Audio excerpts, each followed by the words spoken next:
Hola, què tal? Jo sóc Alfred Picó, responsable de l'Horta Teatre i de la Sala L'Horta. L'Horta Teatre és una companyia de teatre que va néixer en 1974 i que se dedica bàsicament a la producció i exhibició d'espectacles per a públic familiar i per a públic adult. Des de 1995 gestionem la Sala L'Horta, que és aquest espai de 250 localitats, on representem bàsicament per a públic familiar, públic escolar i després també exercix com una mena de casa de cultura del barri de Castellar, que és on nosaltres estem ubicats. Aquesta sala, si té un sentit, és en les campanyes escolars i en l'assistència del públic escolar a veure les funcions. Programem companyies de tot l'estat, de moltes companyies valencianes, i al voltant d'entre 18 i 20.000 xiquets passen tots els anys per ací. Per a nosaltres, la Sala L'Horta té sentit amb els escolars i amb els xiquets.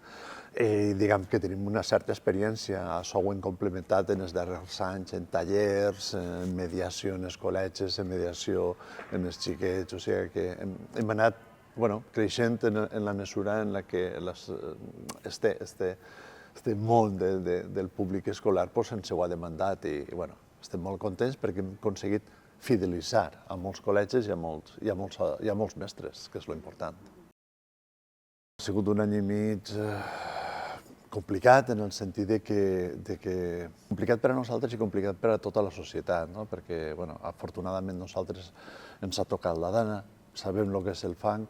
hem patit en els nostres locals el que és la pèrdua de moltes coses, però també no és menys cert que afortunadament entre les ajudes, els seguros i que no ens ha colpejat d'una manera molt directa, hem pogut reprendre l'activitat amb una certa normalitat. Nosaltres treballem molt en tota l'àrea metropolitana, que és de les zones que més s'ha vist afectades, i a partir d'ahí s'hem refet, seguim treballant i esperem i confiem en que tot un dia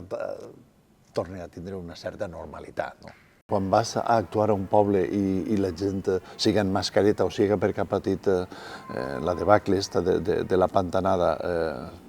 tu treballes per a ells i fins i tot per a tu mateixa, l'estar concentrat durant una hora i mitja, el fet de compartir tots junts una història fa que tots ens sanem d'alguna manera, que tots ens curem o durant una hora i mitja compartim i s'allunyem un poc d'aquestes desgràcies. I això crec que és fonamental. La cultura forma part de la societat, les carreteres són importants per a que els cotxes passen, però un escenari és important per a que les persones compartisquen conjuntament i això tampoc té preu.